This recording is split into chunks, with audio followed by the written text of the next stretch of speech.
It's about 3 o'clock now. I'm aboard my 1973 Allied Princess 36 Sequester, and while I'm here, I want to talk a little bit about buying a new boat. Some of the considerations. I'm going to do this as a kind of multi-part video.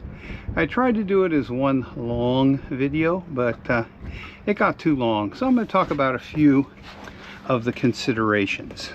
Okay, well, obviously the first consideration when you're gonna buy a new boat, particularly if you're switching from sail to power, is to decide what kind of boat you want, and that's going to be determined by a couple of things: how you intend to use the boat, and also what you can afford.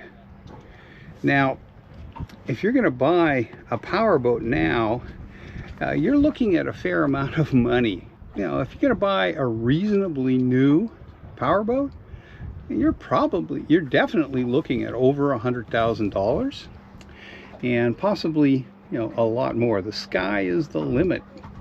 There are boats here at the marina that cost several $1,000,000.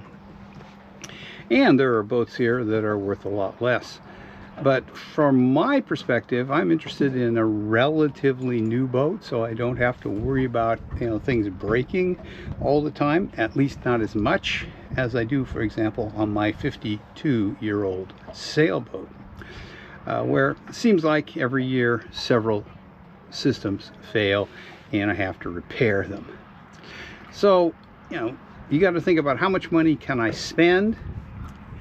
And, you know, that's an individual decision. I can't tell you how to make that decision.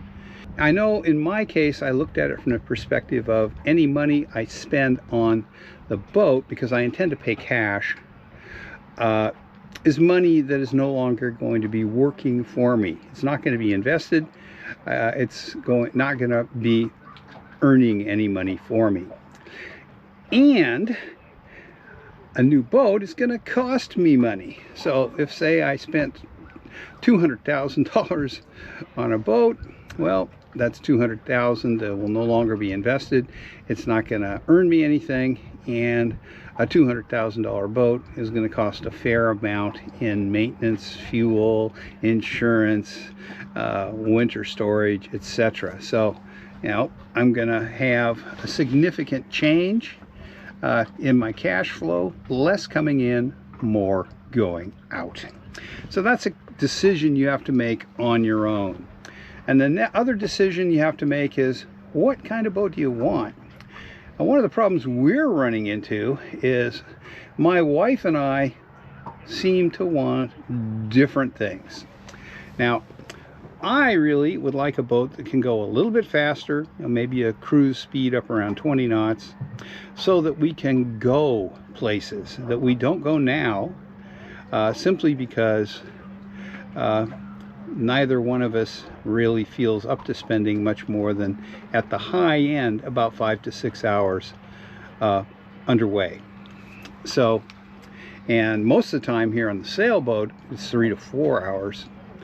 So, you know, if we have a boat that can go 20 knots, you know, if we can spend 5 hours underway, that's 100 miles, and that gives us, you know, a much bigger radius of places to go. I mean, the farthest we've been from where the boat is right now this year is about 7 miles, and that took a couple of hours because of wind speed. So, you know, so that's one of the reasons I'm interested in a power boat. I'm not so concerned about the accommodations. If it's got basics, a galley, a V-berth, a head, you know, that's about all I need. But my wife would like a boat with 2 cabins. She wants to have a nice dining table up in the pilot house area with so she can sit up there on a comfy settee in the evening and look around. Well, I've pointed out to her that given the availability of boats, which is another thing we'll come to around here, we're looking at a $300,000, $400,000 boat to have those things, and that's more than we want to spend. So, you know, we either have to buy a much older boat, which I don't want to do, or we have to buy a boat without the bulk of the accommodations that she wants.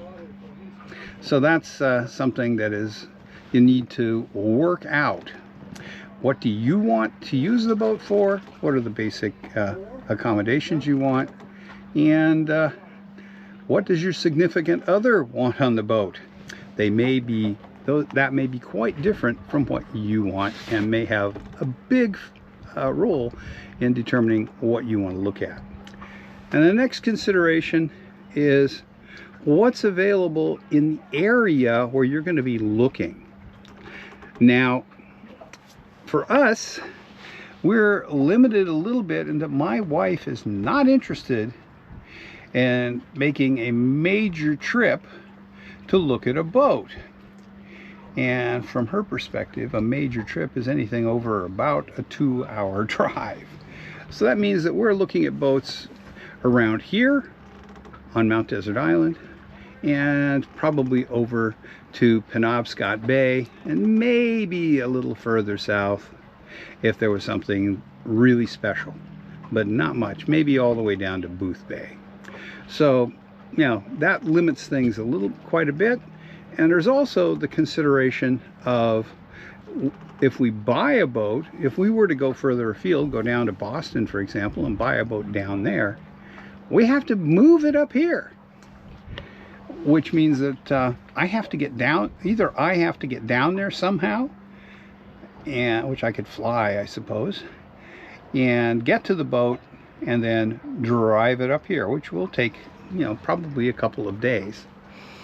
And or I have to hire a delivery captain, or have the boat transported up here on a trailer. So, you know, those are all considerations. And if you're gonna go farther afield, from my perspective, that's gonna cost money, and that money has to come off your budget for buying a boat. So, you know, if I have a $200,000 budget for a boat and I spent $20,000 looking for it, well, that leaves me with $180,000 to buy a boat. So that's something you need to think about. And yeah, so those are, you know, a few considerations. And I'm going to do other videos, and we'll talk a little bit more about some more specific considerations. Right now, I'm just going to sit and enjoy my time here this afternoon aboard Seaquester. Thanks for watching.